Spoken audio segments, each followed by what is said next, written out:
número 6. Aleluia. Quero agradecer a oportunidade que o pastor Eliseu me dá de mais uma vez estar aqui com os irmãos. É a terceira vez que eu venho a essa congregação. A primeira vez vim louvar e adorar o Senhor junto com os irmãos. A segunda eu trouxe uma palavra e mais uma vez estou aqui. E o Senhor me deu esta oportunidade. Trago a saudação do meu pastor Alexandre Damião, pastor do campo de Araras. Saudação para os irmãos e também dos irmãos da congregação do Jardim Fátima, lá da cidade de Araras, congregação que nós estamos dirigindo ali. Romanos capítulo 6. Glória a Jesus. Eu tenho ouvido Deus falar comigo desde o começo do culto e eu tenho certeza que você também. Aleluia. Romanos capítulo 6, verso 19.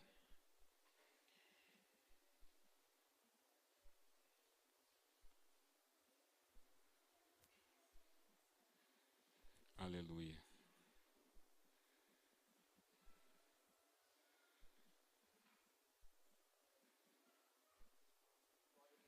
Falo como homem, não pela fraqueza da vossa carne, pois que assim como apresentaste os vossos membros, para servirem à imundícia e à maldade para a maldade, assim apresentai agora os vossos membros, para servirem à justiça para a santificação. Porque quando erais servos do pecado, estáveis livres da justiça. E que fruto tinhais, então, das coisas que agora vos envergonhais? Porque o fim delas é a morte. Mas agora, libertados do pecado e feitos servos de Deus, tendes o vosso fruto para a santificação e, por fim, a vida eterna. Porque o salário do pecado é a morte, mas o dom gratuito de Deus é a vida eterna, por Cristo Jesus, nosso Senhor. Amém.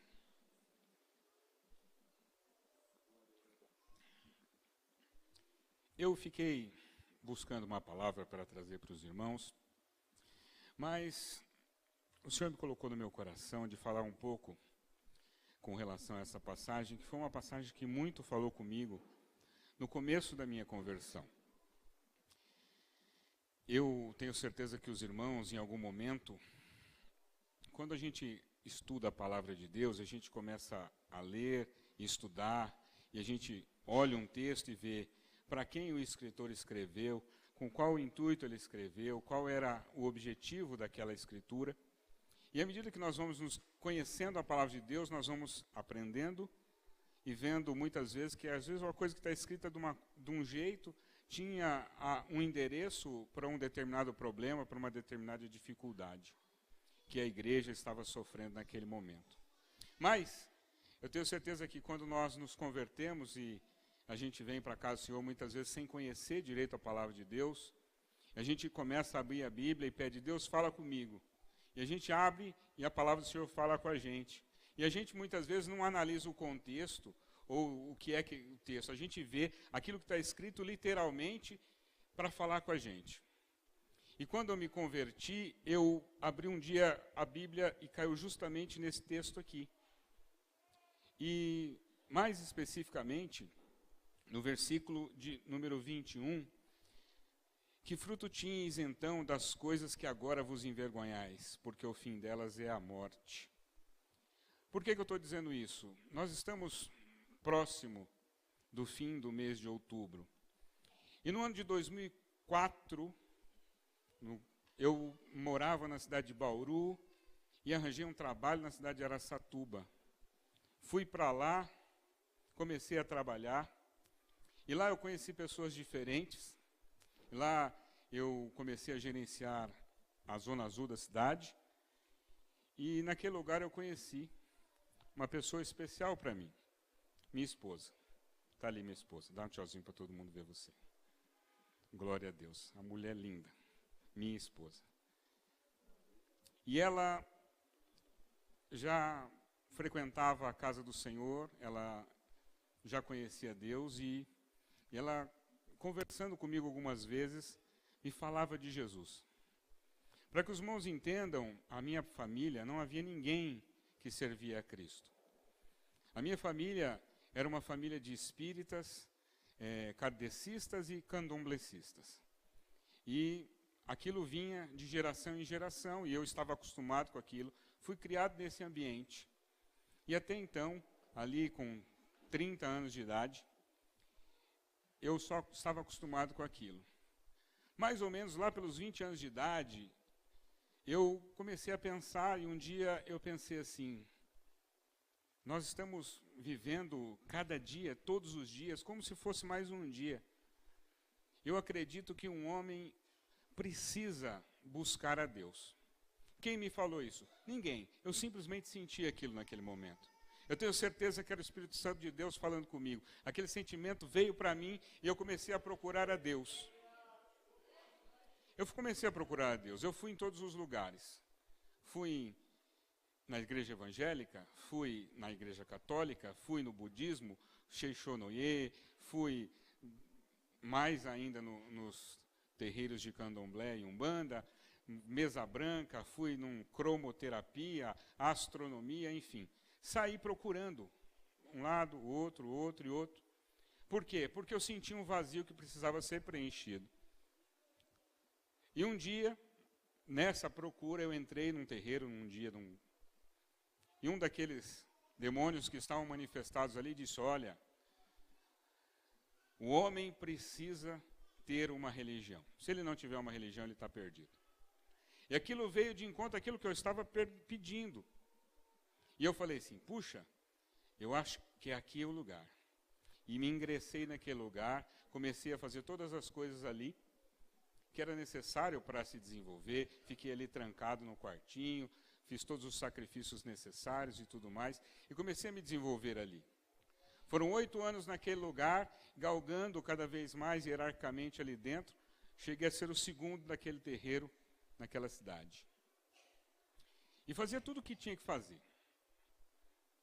Fazia as coisas para as pessoas, fazia as coisas para mim, e buscava sempre preencher um vazio. Então, quando eu queria alguma coisa, eu buscava naqueles deuses, com D minúsculo, tá bom, meus irmãos? Buscava naqueles deuses uma resposta. E em alguns momentos, algumas coisas vinham rapidamente para a minha vida, o que trazia uma certa satisfação. Mas como nós sabemos, o que o inimigo dá não é dele. Então, muitas vezes, ele tirou de alguém para entregar para você. Isso durava um tempo e daqui a pouco aquilo se acabava. E ia embora. E você tinha que fazer de novo, e de novo, e de novo. E muitas vezes, a gente vê na casa do Senhor, pessoas que realmente falam: olha, eu era terrível. Eu fui assim, eu fiz isso, eu fiz aquilo outro, para tentar mostrar o quanto Deus fez na vida dele. Mas, quando eu ia falar das coisas que aconteciam comigo, e eu pedindo para Deus, eu cheguei neste versículo: das coisas que agora vos envergonhais. Eu não falo disso toda hora, eu não falo disso com todo mundo. Mas quando eu tenho a oportunidade, eu falo disso. Do que Deus fez na minha vida, o quanto fez. Porque eu sei que isso muitas vezes edifica a vida de pessoas que estão tentando, estão intercedendo, estão buscando, estão pregando para as pessoas, e talvez venha o tempo passar e fala: não vai dar, não vai acontecer, aquela pessoa não tem jeito. Muitas vezes eu também me deparei com essa situação. Eu não vou pregar para o meu chefe, porque ele é uma pessoa bem de vida, ele trabalha, ele nem me ouve. Eu não vou pregar para aquele que eu sei que tem mais condição que eu, porque ele não vai me dar crédito. Eu sou mais humilde, eu sou menor que aquela pessoa. E muitas vezes a gente deixa de falar para as pessoas. Muitas vezes a gente deixa de fazer isso.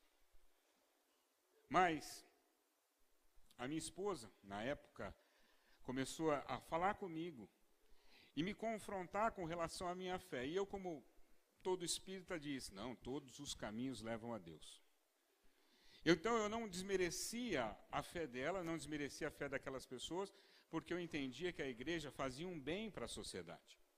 Eu acreditava que aqueles que vão para a igreja, eles param de beber, param de fumar, param de usar droga, acertam a sua família. Eu via isso na vida das pessoas. Mas eu nunca acreditava que isso era por conta de Jesus em suas vidas. Eu acreditava que era um trabalho social que a igreja fazia e que era importante ter igreja. Por isso eu não os desmerecia, mas simplesmente não acreditava. Por quê? Porque eu acreditava que nos deuses em que eu estava louvando e adorando eram que realmente faziam a diferença. E por que eu via isso? Porque eu via coisas acontecerem que fortificavam a minha fé. Eu via aquilo acontecer e falava, realmente acontece. E eu, como um bom teimoso, a minha esposa falou assim, não, mas assim é diferente, vamos lá que você vai ver e tudo mais. Eu morava em Bauru e trabalhava em Araçatuba. Então eu ia na segunda-feira, ficava a semana toda e vinha embora no final de semana. Então, como eu estava lá durante a semana, eu fazia, eu vou com vocês na igreja. E comecei a frequentar a igreja para mostrar para ela que Deus era um só. E aí vocês já podem imaginar. Eu começo a ouvir a palavra, o senhor vai falando, usa o pastor, usa uma irmã, usa o irmão. A gente vai ouvindo o culto, vai vendo que louvores bonitos, vê pessoas chorando, vê pessoas realmente sentindo a presença de Deus. E como toda pessoa, quando termina o culto, que você trouxe um amigo, um conhecido, um parente, você... E aí, como é que foi? Quando o pastor faz um apelo, a pessoa fica olhando para você assim, esperando que aquela palavra tenha falado com você e que você vai lá na frente. Porque é por isso que a gente intercede pelas pessoas, para que ela conheça Jesus e venha servi-lo de coração. Eu olhava para ela e falava assim, boa palavra, bonito. Falou com você? Bonito, foi bom, foi bom. E assim a gente veio. 1 mês, 2 meses, 3 meses, 4 meses, 5 meses. Eu ia para a igreja, ouvia a palavra, mas o que aconteceu nesse período? Quando eu voltava para aquele lugar, e nas sessões que aconteciam ali, aqueles demônios que se manifestavam um dia disseram assim, tem gente aqui que está indo em lugar errado, está andando por lugares que não são bons. E eu olhava aquilo e não entendia, e ficava procurando entre aquelas pessoas que frequentavam ali, para quem é que era aquela palavra. Um dia, mais especificamente, um deles se levanta e diz, tem gente aqui que está trocando o ferro e o cobre que tem na mão para trabalhar e conquistar as coisas, pela promessa de ouro e prata numa vida futura. Naquele momento, pela primeira vez, eu me lembrei de uma pregação que eu tinha ouvido na igreja. Porque eu me lembrava que na igreja a gente ouvia da promessa da salvação. Na igreja a gente ouve que Deus é o dono de todo ouro e toda prata. Nós, ouvindo aquilo é a semente que brota num terreno. Todas as vezes que a gente vem para a casa do Senhor e ouve a palavra do Senhor, por mais que pareça que ela não falou com você, a semente foi plantada. Se você trouxe alguém alguma vez, pregou para essa pessoa, você colocou uma semente ali. Quanto tempo demora para essa semente germinar? Depende da semente. Aqueles que já passaram pelas aulas de ciência e já colocaram um brotinho de feijão em cima do algodão, sabem que é rapidinho para brotar. Mas tem outras sementes que demoram muito mais. Mas naquele dia eu me lembrei e falei assim, eu acho que está falando comigo. E eu comecei a pensar, onde que eu estou indo que não está agradando? Porque eu sempre fui muito dedicado àquilo que eu fazia. Todos os sacrifícios que pediam, eu fazia dobrado. Levava aquilo muito a sério. Levava tão a sério que eu falava para as pessoas, olha, eu encontrei um caminho. Eu tentava levar as pessoas para aquele lugar, porque eu acreditava naquilo. Eu via resultados práticos em pouco tempo. Não era tudo que a gente conseguia, mas muita coisa conseguia. E quando eu voltava para aquele lugar, e todas as vezes que falavam que tinha gente indo em lugar errado, meu coração apertava. Até que um dia, um deles foi muito claro, disse, você está indo em lugares que nós não estamos gostando. E eu ficava pensando, eu vou trabalhar, eu vou jogar bola de vez em quando e estou indo na igreja. Aquilo foi uma dificuldade para mim. Por quê? Porque eu não estava indo na igreja para trocar de religião. Eu não estava indo na igreja para adorar a Deus. Eu estava indo na igreja para provar para minha esposa que, na verdade, Deus é um só e que todos nós chegamos a Deus por caminhos diferentes. Então aquilo foi um nó para mim. Porque eu acreditava que eu estava indo lá para buscar o mesmo Deus que eu achava que estava adorando lá. Eu falei, como que pode? Ir à igreja é ruim? E aquilo começou realmente a dar um nó na minha cabeça. E aí, num determinado dia, eles disseram assim, olha, aquele que te protege está muito bravo com você. E se você não sair de lá e voltar para cá e ficar aqui, exclusivamente aqui dentro, trabalhando dentro desse terreiro, ele vai virar as costas para você e não vai mais te ajudar. Nesse dia, eu me lembrei então que todas, não foram poucas vezes, todas as vezes que eu vim à casa de Deus, eu ouvia dizer que Deus é fiel. Eu ouvia dizer, eu me lembrei da pregação que eu tinha ouvido do filho pródigo. Eu não sabia onde era, eu não sabia que capítulo era, eu não sabia que versículo era, mas eu me lembrava muito bem daquele que estava na casa do pai, saiu, fez coisas horríveis e terríveis, mas quando voltou, o pai o pegou de volta, abraçou, estava perdido, voltou. Aquilo eu me lembrava como se tivesse ouvido naquele dia.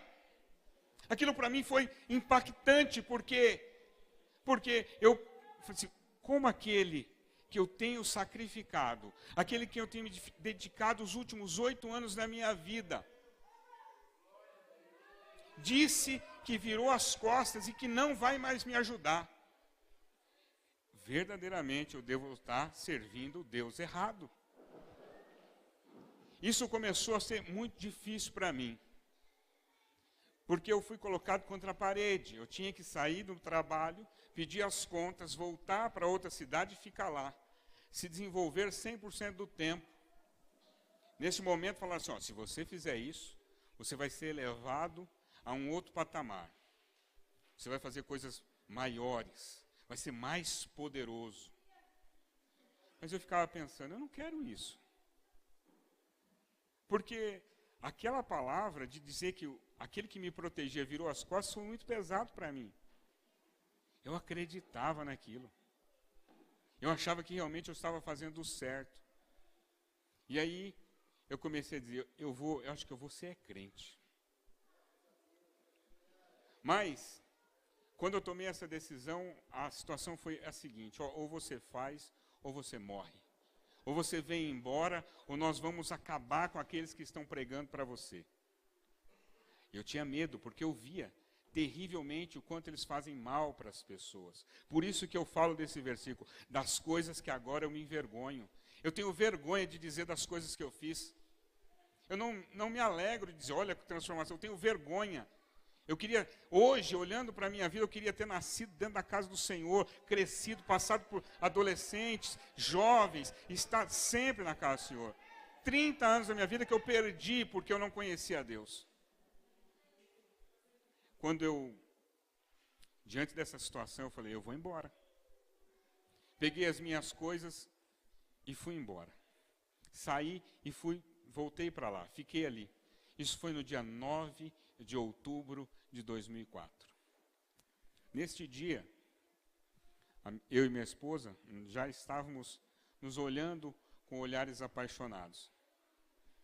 E ela disse, eu deixei ela sozinha, eu disse para ela, eu tenho que ir embora. Continue na casa do Senhor, continue na igreja, continue servindo a Deus, porque eu comecei a observar que ela estava ameaçada. Não saia da casa do Senhor, continue aí. E ela falava, mas e nós? Eu falei, nós não tem mais, eu vou embora, porque eu tinha medo. E fui embora. Foram 21 dias. em que ela começou a buscar o Senhor em oração, em jejum, buscando ao Senhor. Uma vez, ela foi até uma igreja, apresentou o pedido para um pastor, o pastor olhou e falou assim, da macumba? Esse povo não tem jeito não, melhor deixar para lá. Quantas vezes a gente fala para as pessoas e elas simplesmente ignoram. Ah, aquele lá não tem jeito, aquele lá já foi, já falamos, já tentamos, e ainda disse, se ele já foi na igreja e não aceitou a Cristo, não vai mais, deixa para lá, é livramento de Deus ele ter ido embora da sua vida. Mas ela dizia assim, Senhor, se não for para ser meu esposo, mas salva ele. E começou a buscar. E eu fui embora. Entrei naquele lugar, estava sendo vigiado, as pessoas olhavam para mim, ficavam prestando atenção para ver se eu não ia sair dali. E durante 14 dias, eu com uma tristeza muito grande, muito triste, mas eu ficava pensando nas coisas que eu ouvia na igreja, no quanto o povo de Deus é feliz, no quanto as pessoas que servem a Cristo são felizes. Eu conhecia crentes de trabalho, conhecia crentes às vezes na rua, que olhavam para mim e falavam assim, vai para o inferno se continuar fazendo isso, vai para o inferno se continuar fazendo isso. E quando eu conheci a família da minha esposa, eu fui até a casa deles. Para mim, crente era tudo chato, que toda vez que eu falava que eu ia num terreiro, olhava para mim e falava, você vai para o inferno desse jeito. Mas ela nunca falou isso para mim. Ela disse, o meu Deus é um Deus de amor, Ele te ama. Até porque, como é que você vai apresentar um inferno para uma pessoa que não crê em inferno? Como é que eu vou ter medo daquilo que eu não acreditava? Então, muitas vezes, quando a gente fala para as pessoas, olha, você vai para o inferno, não adianta. Se a pessoa não acredita no inferno, não adianta você falar que ela vai para o inferno, ela não acredita naquilo. Mas ela me apresentou um Deus amoroso, um Deus maravilhoso. E quando eu conheci aquela família, eu vi uns crentes diferentes. Porque eu fui num jantar ali e as pessoas estavam sorrindo, cantando piada, brincando. Eu falava, mas esses crentes é diferente do que eu conheço. Porque onde eu ia, todo mundo me apontava. Mas naquele lugar era diferente. E na igreja que eu estava indo, as pessoas olhavam assim, oh, que bom que você voltou, que bom que você voltou. E não estavam preocupadas se eu ainda estava ou não estava na casa do Senhor. Toda vez que eu entrava, eu era muito bem recebido. E eu falei, isso é diferente. Isso passava pela minha cabeça enquanto eu estava ali. E aí o que aconteceu? Um dia eu peguei e liguei para ela e falei assim, olha, eu vou largar tudo aqui e vou para aí. Eu quero servir a Deus. Será que tem um lugar aí para mim? Você consegue algum lugar para mim? Porque eu já tinha largado tudo, deixado tudo. Eu estava dentro daquele terreiro, trabalhando ali, morando ali. E ela disse, pode vir. Naquela época não tinha celular como tem hoje, né? Eu falei do orelhão. Saí do orelhão e fui para lá. Na hora que eu chego naquele lugar, as pessoas que lá estavam olharam para mim e falaram assim, você pode sair daqui, mas você não chega lá. Aquilo apertou meu coração de uma maneira que eu falei assim, então tá, eu vou ficar. E fiquei pensando, por que é que isso aconteceu? E mais uma vez eu lembrei de uma pregação que eu ouvi que Deus esquadrinha os nossos corações. Ele sabe o que a gente está pensando. Ele conhece o nosso pensamento. E eu lembrava que o inimigo anda ao derredor, buscando a quem ele possa. Ele fica procurando brecha, fica tentando. Eu fiquei pensando, por que eles ficaram sabendo? Porque eu falei. Então vou tentar uma tática diferente.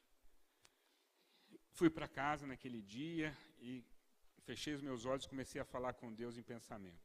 Senhor, se é verdade que o Senhor conhece os meus pensamentos e o meu coração, o Senhor sabe o que é que eu estou tentando fazer. E se eu for e tiver sucesso nesse intento, eu sei que o Senhor é Deus e eu vou te servir. Dia 31 de outubro era uma eleição e eu era mesário. Era o único momento em que eu consegui ficar sozinho, fora da vigia daquelas pessoas que frequentavam aquele lugar. E pensei, eu vou trabalhar na eleição, depois eu saio, pego o ônibus e vou embora. Eu não vou falar para ninguém, eu vou fazer isso por conta. Mas eu sou ser humano, não aguentei, mandei um e-mail para minha esposa, através de uma outra amiga, vai que eu chego lá e ela não está me esperando. Afinal de contas, uma semana antes eu tinha dito que ia e não apareci.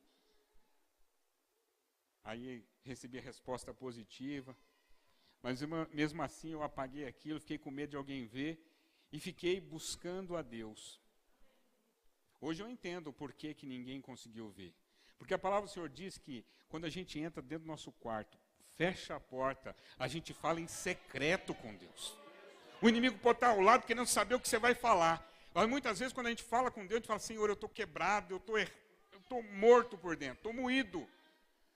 Talvez o inimigo quer ver você falar isso, mas quando você entra para o seu quarto e se rasga para falar com Deus, ele pode fazer o que for, mas ele não consegue, porque Deus tampa os ouvidos dele.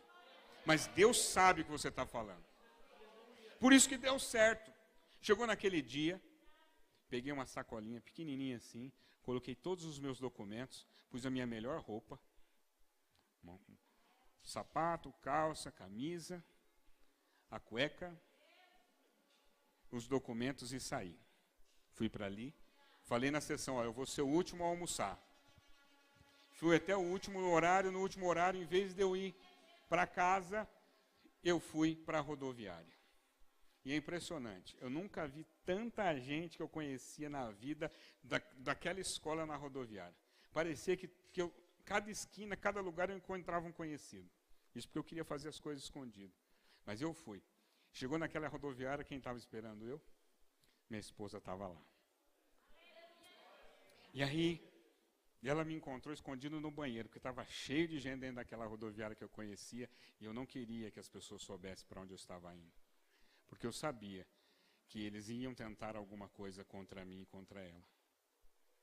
Ela chegou para mim e falou assim, olha, lá pro lado de casa tem vaga para você. Mas só tem se você servir a Deus. Eu falei, você não precisa nem perguntar, era exatamente o que eu quero. A gente saiu dali e foi. 31 de outubro de 2004. Daqui a alguns dias vão fazer 14 anos dessa data. Por isso que eu gosto muito de falar disso perto dessa data. Graças a Deus o Senhor providenciou essa data para que eu pudesse estar aqui falando disso. Naquela mesma noite a gente foi para a casa do Senhor. E quando o pastor fez o apelo, eu estava lá na frente, ele orou por nós. Ela já tinha orado por mim, eu já era crente, mas eu fui lá de novo para confirmar.